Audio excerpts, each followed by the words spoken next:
بسم اللہ الرحمن الرحیم۔ سیدنا ابو الیسر رضی اللہ تعالی عنہ سے مروی ہے کہ رسول اللہ صلی اللہ علیہ وسلم نے زلزلے اور بری موت سے پناہ کی یہ جامع دعا سکھائی۔ اللہم انی اعوذ بکا من التردی والحدمی والغرقی والخریقی وَأَعُوذُ بِكَ أَن يَتَحَبَّطَنِيَ الشَّيْطَانُ عِندَ الْمَوْتِ وَأَعُوذُ بِكَ أَنْ أَمُوتَ فِي سَبِيلِكَ مُدْبِرًا وَأَعُوذُ بِكَ أَنْ أَمُوتَ لَدِيغًا۔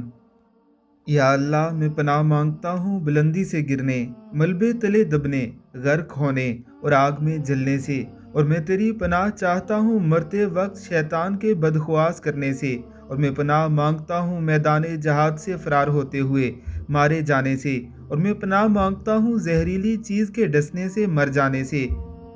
اس دعا کو اپنی زندگی کا معمول بنا لیجئے۔ اللہ رب العزت کی ذات ہمیں بری موت سے اپنی پناہ میں رکھے، آمین ثم آمین۔